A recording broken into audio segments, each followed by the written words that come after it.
నమస్తే శ్రీ మాత్రే నమః శ్రీ గురుభ్యో నమః ఓం శం శనేశ్వరాయ నమః. ఈరోజు అత్యంత పవిత్రమైన రోజు, చాలా విశేషమైన రోజు. జనవరి 11, 2025 శని త్రయోదశి. అంటే శనీశ్వరుడికి అత్యంత ప్రీతిపాత్రమైన రోజు శని త్రయోదశి. అయితే శని త్రయోదశి ఎందుకు శనీశ్వరుడికి అంత ప్రీతిపాత్రము అంటే అది ఆయన పుట్టినరోజు అన్నమాట.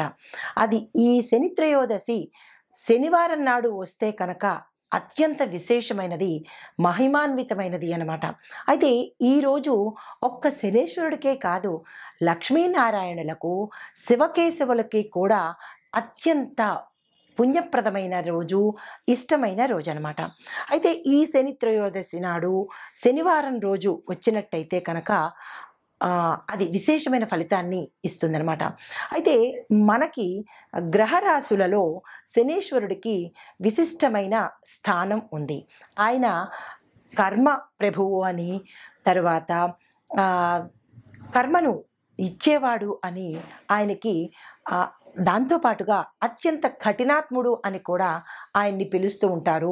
ఆయన పేరు చెబితేనే చాలు అందరూ భయపడిపోయి అమ్మో అమ్మో అనుకునే స్థితి ఏర్పడింది. కానీ నిజానికి శనేశ్వరుడు అంత దయాళుడు మరొక గ్రహం లేదు అని చెప్పచ్చు. ఎందుకు అంటే శని కర్మను కడిగేస్తాడు, దానితో పాటు ఆయుష్ ప్రదాత. ఆయన చిన్న చిన్న పరిహారాలకే చాలా సంతోషపడిపోయి విశేషమైన యోగాలను, భోగాలను, ఆరోగ్యాన్ని కూడా ఇస్తాడు. అయితే మనం తీసుకునే విధానాన్ని బట్టి ఉంటుంది తప్ప శనీశ్వరుడు మాత్రము క్రూరుడు కాదు, కఠినాత్ముడు కాదు. అయితే ఆయన ఆశీస్సులను పొందడము, ఆయన్ని త్వరగా మనం అనుగ్రహింప చేసుకోవడం అనేది మన చేతుల్లోనే ఉంది. ఆయనకి ఇష్టమైనవి కూడా చాలా చాలా చిన్ని చిన్ని స్వల్పాలేనండి. నల్ల నువ్వులు ఇష్టము, బెల్లము ఇష్టము, చలివిడి ఇష్టము, ఇలా చిన్న చిన్నవి. అంటే సామాన్యమైన మనిషి కూడా ఆయనకి చిన్న నైవేద్యం పెడితే అంత ఫలితాలను ఇచ్చే మహాప్రభువు శనీశ్వరుడు. కానీ అందరూ ఆయన్ని తిట్టుకుంటూ ఉంటారు. చాలా దయాళుడండి ఆయన. అయితే ఈ శనీశ్వరుడు జన్మించిన తిథి త్రయోదశి కాబట్టి శని త్రయోదశి అనే పేరుతో పాటు అత్యంత ప్రీతిపాత్రమైన రోజు ఈ రోజు అనమాట. అయితే ప్రత్యేకమైన నైవేద్యాలు సమర్పించి ఆయన్ని మనం సులువుగా చక్కగా కాకాపట్టేయచ్చు అనమాట. ఆ నైవేద్యాలు ఏమిటి అనేది మనం పరిశీలన చేద్దాము. అయితే హిందూ మతంలో శని త్రయోదశికి ప్రత్యేక ప్రముఖత ఉంది. అది ప్రతి సంవత్సరం ముఖ్యంగా శనీశ్వరుడి ఆరాధనకు అంకితం చేయబడింది. అంటే ప్రతి శనివారము మనం వెంకటేశ్వర స్వామితో పాటు శనీశ్వరుణ్ణి కూడా పూజ చేసుకుంటాము. కానీ శని త్రయోదశి శనివారంతో కూడినది వచ్చినట్టయితే కనుక విశేషమైన ఫలితం వస్తుంది. అయితే శనిగ్రహ ప్రభావం నుంచి, అంటే అర్ధాష్టమ శని, అష్టమ శని, ఏలినాటి శని, ఇట్లాగా శని ప్రతి ఒక్క మనిషి జీవితంలోనూ కొన్ని నెలలను సంచారం చేస్తూ ఉంటాడు. ఆయనకి మందగమనుడు అనే పేరు కూడా ఉంది. అంటే చాలా నెమ్మదిగా, స్లోగా వెడుతూ ఉంటాడనమాట. ఒక్కొక్క గ్రహానికి, ఒక్కొక్క రాశికి, ఒక్కొక్క నక్షత్రానికి అలా ఆయన సంచారం చేస్తూ మనిషి యొక్క కర్మలను, అంటే చెడు కర్మలను తొలగించే మహిమాన్వితుడైన ప్రభువు అనమాట. అయితే ఆయన యొక్క బాధల నుంచి కానీ, ఆయన యొక్క పీడల నుంచి కానీ మనం బయటపడాలి అంటే కనుక ప్రతి ఒక్కరూ, అంటే ఆయన దుష్ప్రభావాలు కానీ, ఆయన మంచి అనుగ్రహం కోసము ప్రతి ఒక్క మనిషి శనివారం రోజు, ప్రత్యేకించి శని త్రయోదశి రోజు కలిసిన శనివారం నాడు కనుక ఆ స్వామిని అర్చించడము, పూజ చెయ్యడము, నామస్మరణ చెయ్యడము, నైవేద్యాలు సమర్పించడము లాంటి పనులు చేస్తే కనుక ఆయన అనుగ్రహము అపారమైనదండి. అయితే శని త్రయోదశి నాడు మనం ఏమేమి చెయ్యాలి అనేది విపులీకరంగా తెలుసుకుందాము. అయితే దీనితో పాటుగా ఆ శనీశ్వరుడు శని త్రయోదశి రోజు, ఆ రోజు నుంచి 12 రాశుల వారికి ఎట్లాంటి వైభవాలను ఇస్తున్నాడు, ఎలాంటి ఫలితాలను ఇస్తున్నాడు అనే అంశం ఒక్కొక్కటిగా మీకు నేను తెలియపరుస్తాను. అయితే మనము ఈ శని త్రయోదశి అంటే ఈరోజు ఏ సమయానికి వచ్చింది అనేది కనుక చూసినట్టయితే జనవరి 11, ఉదయం 8:21 ఈ త్రయోదశి తిథి ప్రారంభమయ్యి తదుపరి రోజు అనగా జనవరి 12వ తారీఖు ఉదయం 6:33 సరి అన్నమాట. అయితే ఈ శని ప్రదోష సమయము, ప్రదోష కాలము అంటే సాయంత్రం సమయం 5:43 తప్పనిసరిగా, అంటే 5:33 నుంచి రాత్రి 8:26 వరకు తప్పనిసరిగా ప్రతి ఒక్కరూ కూడా శనీశ్వరుడి ఆలయాన్ని దర్శించండి, పూజలు చేసుకోండి, ఆ స్వామి నామస్మరణ చేసుకోండి, అభిషేకాలు చేసుకోండి. మీకు ఉన్న బాధలు కానీ లేదా కష్టాలు కానీ తొలగిపోయే అవకాశం తప్పనిసరిగా ఉంది. ఇది నేను చెప్పిన మాట కాదు, సాక్షాత్తు ఆ శని భగవానుడు చెప్పిన మాటే ఈ మాట అన్నమాట. అయితే ఈ సమయంలో శనీశ్వరుడిని భక్తి శ్రద్ధలతో కనుక పూజ చేసినట్టయితే విశేషమైన ఫలితాలను ఇవ్వడంతో పాటు మన యొక్క కష్టాలను కూడా తగ్గించేస్తాడు. జీవితంలో ఎదురయ్యే ఏ ఆటంకమైనా సరే పెద్దగా పోయేది చిన్న వాటితో. మరి మన కర్మను కూడా అనుభవించాలి కదండి. అందుకని పెద్దదాంతో పాటుగా చిన్నగా కర్మను తప్పిస్తాడు. భక్తి శ్రద్ధతో పాటు భయం అనేది ఉండకూడదు. భయంతో పూజ చేస్తే మరింత ఉపద్రవాలు వచ్చే అవకాశం ఉంది. శనీశ్వరుడిని భక్తితో పూజించండి, మనసారా పూజించండి. తప్పక ఆయన భక్త సులభుడన్నమాట. అయితే ఏ ఇబ్బందులు ఉన్నా ఈ రోజును మాత్రం మీరు అస్సలు మిస్ కాకండి. అయితే శనీశ్వరుడికి, ఈ స్వామికి ఇష్టమైనది ఏమిటి అంటే కనుక మన జీవితంలో ఉన్న సమస్యలు తొలగడానికి ప్రతి ఒక్కరం కూడా, అందరూ మానవాళి ప్రతి ఒక్కరూ కూడా మినుములు ఆయనకి ఇష్టమైన పదార్థము, నల్ల నువ్వులు ఆయనకి ఇష్టమైన పదార్థము, నువ్వులు ఇష్టమైనవి, బెల్లం ఇష్టమైనవి, ఇలాంటివన్నీ కనుక ఆయనకి నైవేద్యంగా పెట్టి శుభ ఫలితాలను పొందడంతో పాటుగా ఆయన యొక్క శుభదృష్టిని మనం పొందే అవకాశం కనపడుతుంది. అయితే మీరు ప్రత్యేకంగా చేయవలసింది, ఎక్కడికైనా నవగ్రహ ఆలయాలకు వెళ్ళినప్పుడు శనీశ్వరుడిని ఇది తప్పకుండా గుర్తుపెట్టుకోండి, ఆయన కళ్ళను మాత్రం అస్సలు చూడకండి, కాళ్ళను మాత్రమే చూడండి. శనీశ్వరుడికి మన కళ్ళతో ఎదురుగా చూసే ప్రయత్నం అస్సలు చేయకండి. ఆ స్వామిని కాళ్ళు మాత్రమే మనం దర్శనం చేసుకోవాలి. కానీ ప్రతి ఒక్కళ్ళు తెలియకుండా ఆ మిగతా గ్రహాలకి మీరు కళ్ళని చూడండి, లేదా స్వామి విగ్రహాన్ని మొత్తం అందరినీ చూడండి, కానీ ఒక్క శనీశ్వరుడికి మాత్రమే ఎదురుగా చూడకండి, కాళ్ళను మాత్రమే చూడండి. ఇది చాలా గుర్తుపెట్టుకోవాల్సిన అంశము. ఎందువల్ల అంటే ఆయన దృష్టి మన మీద పడకూడదు, మన దృష్టి ఆయన మీద పడకూడదు. అందుకనే కేవలము కాళ్ళను మాత్రమే, పాదాలను మాత్రమే దర్శించాలి.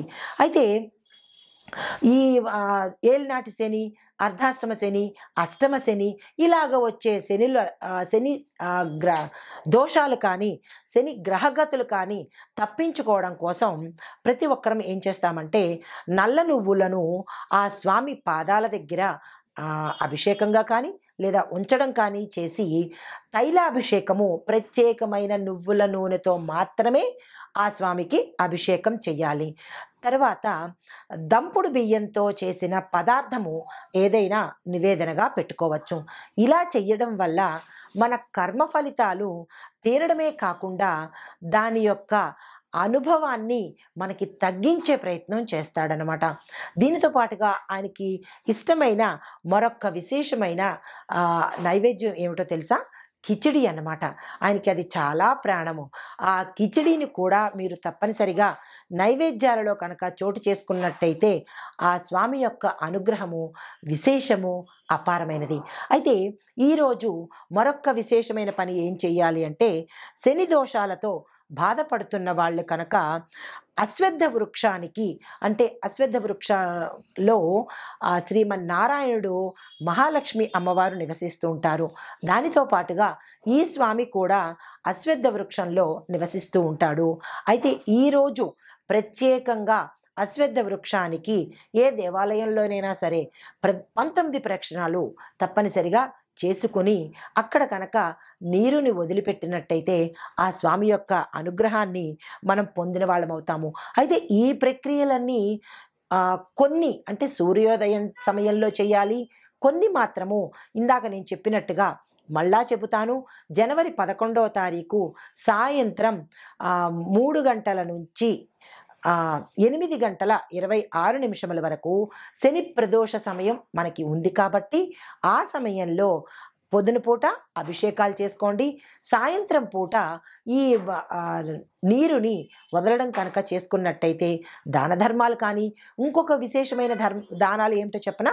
నల్లని వస్త్రాలు ఆయనకి ఇష్టము. ఆ రోజు మీరు తప్పనిసరిగా నల్లని వస్త్రాలు కానీ, నీలిరంగు వస్త్రాలను కానీ ధరించి ఆ స్వామికి చేసే సేవలు కానీ, పూజలు కానీ చేసినట్టయితే చాలా త్వరితగతిన అనుగ్రహాన్ని ఇస్తాడు. మన బాధలను కూడా తగ్గించే ప్రయత్నం చేస్తాడనమాట. దీనితో పాటుగా మీరు ఏం చేయాలంటే, మీరు ఏవైతే నైవేద్యాలు చేశారో ఆ నైవేద్యాలు నల్లని కుక్కలకు లేదా కాకులకు కనుక తినిపించినట్టయితే, ఆ స్వామి యొక్క వాహనం ఏమిటి? కాకే కదా! సో, ఆ కాకికి కనుక మీరు ఈ పదార్థాలను గబగబా మనం తినేయడం కాకుండా, ఆ నల్ల కాకికి గానీ, లేదా నల్ల కుక్కకి గానీ తినిపించినట్టయితే ఆయన చాలా సంతుష్టవుతాడు. ఇంకొక చిన్న సీక్రెట్ చెప్తాను. ఆ స్వామివారిని తొందరగా మనం ప్రసన్నం చేసుకోవటానికి అంటే పని వాళ్ళని, అంటే లో క్లాస్ పీపుల్ అంటారు కదా, అంటే కార్మికులు, అంటే పెద్ద ధనవంతులు కాదు, చిన్న చిన్న కార్మిక వర్గం వారిని, మన యొక్క పని వారిని, మన కింద పని చేసే వారిని కనుక మంచిగా మర్యాదగా ఆదరణతోనూ ప్రేమతోనూ కనుక చూసినట్టయితే, ఈ ఒక్కరోజే కాదు ప్రతిరోజు కూడా ఆ శనేశ్వరుడి బాధలు పడుతున్న వారు, ఆయనకి చిన్న బిస్కెట్ లాంటిదనమాట ఇది, ఇంకో రకంగా అనుకోకండి.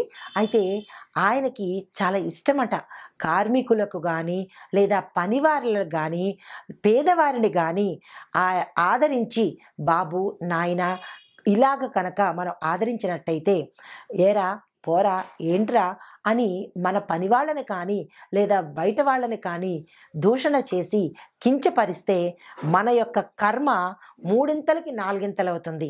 అలాంటి పొరపాట్లు ఎప్పుడూ ఎవ్వరూ చేయకండి. మన కింద స్థాయి అంటే ఉన్నవాళ్ళని, హై పీపుల్ని ఎప్పుడూ గౌరవిస్తారు. మరి కింద వాళ్ళని ఎవరు గౌరవిస్తారు? అందుకనే మనం ఎక్కువ బాధలు పడుతున్నాము.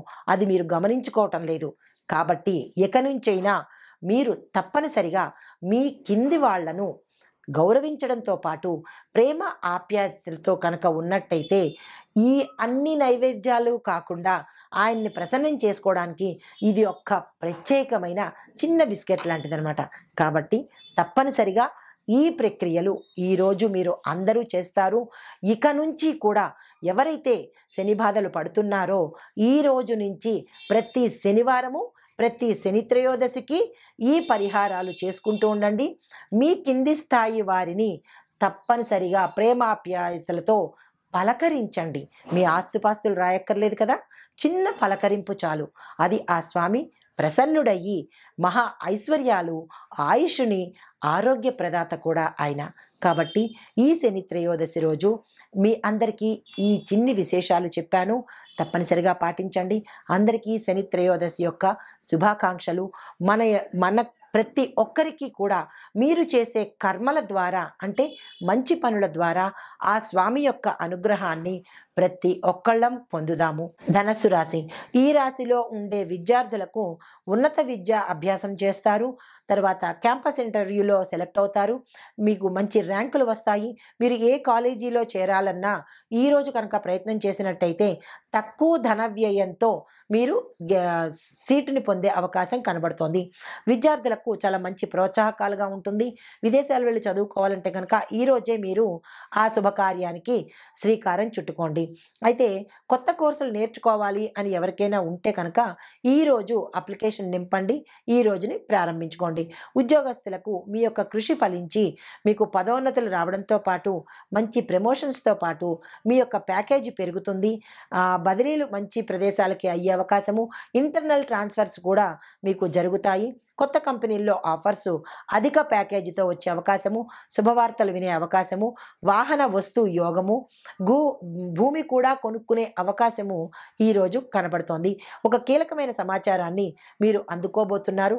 తద్వారా చాలా ఆనందం పడే అవకాశం గోచరిస్తోంది. వ్యాపారస్తులకు నూతన వ్యాపార ఒప్పందాలు కానీ, పెట్టుబడులు కానీ, విస్తరణ కానీ ఈరోజు చాలా చక్కగా ఉంటుంది. మార్కెటింగ్లో మీ యొక్క మీ ప్రోడక్ట్స్కి మంచి ధర పలికే అవకాశము, గిరాకీ పెరిగే అవకాశము గోచరిస్తోంది. వ్యాపార విస్తరణకు కానీ లేదా పెట్టుబడులకు కానీ ఈ రోజుని మీరు అస్సలు వృధా చేసుకోకండి. ఆ దిశగా ఏ ప్రణాళికలైనా ఈరోజు వేసుకోండి. వ్యవసాయదారులకు పంట సాగు చాలా చక్కగా ఉంటుంది. అధిక దిగుబడి వస్తుంది. దానికి తగిన రేటు కూడా పలికే అవకాశం కనబడుతోంది. కొత్త వ్యాపార విస్తరణ కనుక చేసినట్టయితే విశేషమైన లాభాలు పొందే అవకాశము. భూమి కొనుగోలు చేస్తారు. పాత రుణాలు తీర్చుకుంటారు. కొత్త రుణాలకి వెళ్ళాలి అని అనుకున్న వాళ్ళకి ఈరోజు చాలా చక్కని శుభదినము. తక్షణమే ఆ ప్రయత్నం చేసుకోండి. నీటి వనరులను సమర్థవంతంగా ఉపయోగించుకోండి. ఇష్టానుసారంగా ఉపయోగాన్ని తగ్గించుకోండి. అయితే వాణిజ్యపరంగా చూసినట్టయితే ఆర్థిక లావాదేవీలు మంచి లాభాలు ఇచ్చేటట్టుగాను, పారిశ్రామిక రంగంలో మీకు విశేషమైన పేరు ప్రఖ్యాతలతో పాటు మీ ఒక విస్తరణ బాగా జరిగే అవకాశము గోచరిస్తోంది. దానికి తగ్గట్టుగా ఏ ప్రయత్నాలు చేసినా కానీ మీకు ఫలితాన్ని ఇచ్చేటట్టుగా కనబడుతోంది. లాభాలు వస్తాయి. మీరు ఏ పని చెయ్యాలన్నా ఈరోజు ఆ శని భగవానుడి యొక్క అనుగ్రహానికి పాత్రులవుతారు కాబట్టి నిస్సంకోచంగా ఏ మంచి పనైనా, విస్తరణ కావచ్చు, నేమ్ చేంజ్ కావచ్చు, మీరు ఏ మంచి పని చేయాలన్నా ఈ రోజుని అస్సలు వృధా చేసుకోకండి. రాజకీయ రంగంలో ఉన్న వారికి మీ యొక్క లీడర్షిప్ క్వాలిటీసు ప్రభుత్వానికి నచ్చుతాయి, ప్రజలకు నచ్చుతాయి. తద్వారా మీ అధిష్టాన వర్గానికి కూడా, మీ ప్రత్యర్థులకు కూడా నచ్చే విధంగా ఈరోజు మీ ప్రవర్తన ఉండబోతోంది. మీ వైఖరి ద్వారా ప్రజల యొక్క మన్ననను, ప్రేమను, అభిమానాన్ని, నమ్మకాన్ని కూడా మీరు చూరగొంటారు. కళారంగంలో ఉన్నవారికి కొత్త అవకాశాలు వస్తాయి. మీ యొక్క ప్రతిభ, టాలెంటు, స్కిల్స్ బయటపడే అవకాశము, తద్వారా మంచి అవకాశాలతో పాటు పారితోషికం పెరిగే అవకాశము కనబడుతోంది. నిర్మాతలకు, డైరెక్టర్లకు ఈరోజు మంచి అవకాశం కాబట్టి మీరు ఏ దృష్టిలోనైనా సరే ఈ రోజుని వృధా చేసుకోకండి. ఆరోగ్యపరంగా చూసినట్టయితే మిశ్రమ ఫలితాలు గోచరిస్తున్నాయి. మానసిక ప్రశాంతత కోసము మీరు ఏదైనా ఒక కొత్త పనిని ప్రారంభించడం కానీ, ధ్యానం చేయడం కానీ చేసినట్టయితే కనుక కొంత స్ట్రెస్ తగ్గి మానసికంగా ఆరోగ్యంగా ఉండే అవకాశం ఉంటుంది. మీరు మీ యొక్క ఆహారంలో కానీ, వ్యవహారంలో కానీ, లైఫ్ స్టైల్లో కానీ చిన్న మార్పులు చేసుకున్నట్టయితే కనుక చాలా ఉత్తరోత్తర చాలా మంచిది. ఆరోగ్యం పట్ల శ్రద్ధ తీసుకోండి. కుటుంబపరంగా చూసినట్టయితే కనుక కుటుంబంలో శాంతి నెలకొంటుంది. శుభవార్తలు వింటారు. శుభకార్యాలకు సంబంధించినటువంటి కీలక నిర్ణయాలు ఈరోజు తీసుకుంటారు. ఒక శుభవార్త మీకు ఇంటిల్లపాదికి ఆనందాన్ని ఇచ్చే అవకాశం ఉంది. స్థిరచరాస్తులు కొనుక్కుంటారు. వస్తువాహనాలు కొనుక్కునే అవకాశము, గృహ నిర్మాణాలు చకచకా సాగుతాయి. కొత్త ఇళ్ళు కొనుక్కునే అవకాశం కూడా ఈరోజు గోచరిస్తోంది. అది శని భగవానుడి యొక్క అదృష్టము, ఆయన మీకు ఇచ్చిన అవకాశం అన్నమాట. అయితే ఇంకొక విషయం ఏంటంటే, సంతానం కోసం ప్రయత్నం చేసేవాళ్ళు, వివాహం కోసం ప్రయత్నం చేసేవాళ్ళు కూడా ఈరోజు ఆ ప్రయత్నాలు ప్రారంభించుకోవచ్చు. బంధుత్వాలు మరింత బలపడతాయి. కొత్త వ్యక్తుల యొక్క పరిచయము కుటుంబంలో ఎవరికైనా ఏర్పడుతుంది. దాన్ని మంచివారా చెడ్డవారా అనేది మీరు యోచన చేసుకొని ముందుకు వెళ్ళినట్టయితే మంచిది. పిల్లల వల్ల ఒకంత ఇది జరిగే అవకాశము, అంటే మానసిక దెబ్బతినే అవకాశం కనబడుతోంది. పిల్లల మీద మీ యొక్క పర్యవేక్షణ, మీ యొక్క దృష్టి తప్పనిసరిగా పెట్టండి. అది వారి అభివృద్ధికి కావచ్చు, వారి ప్రవర్తనకి కూడా కావచ్చు. పిల్లల మీద అత్యంత శ్రద్ధ అవసరము. అయితే ఈ రాశిలో ఉండే స్త్రీలు కనుక చూసినట్టయితే ఆరోగ్యపరంగా మిశ్రమ ఫలితాలు గోచరిస్తున్నాయి. అభివృద్ధికి కొత్త మార్గాలు మీరే అన్వేషించుకోవాలి. ఎంటర్‌ప్రెన్యూర్స్ కానీ, లేదా రాజకీయ రంగంలో ఉండే స్త్రీలు కానీ, ఏ రంగంలో ఉన్న స్త్రీలైనా సరే మీకు మీరే సెల్ఫ్ డెసిషన్స్ తీసుకున్నట్టయితే కనుక చక్కని ఫలితాలు పొందే అవకాశం కనబడుతోంది. ఈ రాశిలో ఉండేవారికి చెప్పదగిన పరిహారాలు, శనిదేవుని ఆలయానికి వెళ్ళి అక్కడ స్వామివారికి అభిషేకం చేసుకోవడంతో పాటుగా నీలిరంగు పుష్పాలను స్వామివారి పూజకు ఇవ్వండి. తరువాత నువ్వులు, బెల్లము, మినుములకు సంబంధించినటువంటి పిండి వంటను ఆలయంలో ఎవరికైనా పంచండి. నల్లని వస్త్రాలు, నీలిరంగు వస్త్రాలను కూడా దానం చేసినట్టయితే పేదవారికి విశేషమైన ఫలితం కనబడుతుంది. దీనితో పాటుగా పేదలకు నల్లని పప్పు అంటే నల్ల మినువులు కావచ్చు, నల్లని పప్పుకు సంబంధించినటువంటి ఏదైనా సరే పేదవాళ్ళకు పంచిపెడితే ఆయన అత్యంత ప్రీతిపాత్రుడవుతాడు. దీనితో పాటుగా మీకు చెప్పదగిన చిన్ని మంత్రం ఒకటి చెప్తాను. అది మీరు తప్పనిసరిగా ఉదయం పూట 108 సార్లు చదువుకోండి. 1 ఓం శం శనేశ్చరాయ నమః అనే ఈ మంత్రాన్ని, ఇది మూలమంత్రము, చాలా చక్కని మంత్రము. సాక్షాత్తు నారద మహర్షికి స్వామివారు సెలవిచ్చిన మంత్రం అనమాట. దీన్ని తప్పనిసరిగా 108 సార్లు తక్కువ కాకుండా ఈరోజు చదవండి. 108 కన్నా ఎక్కువ చదువుకున్నా చాలా మంచిదే, కానీ 108కి తక్కువ కాకుండా చదువుకోండి. ఇది ఈ రాశి వారికి చెప్పదగిన ఫలితము, పరిహారాలు. నమస్తే.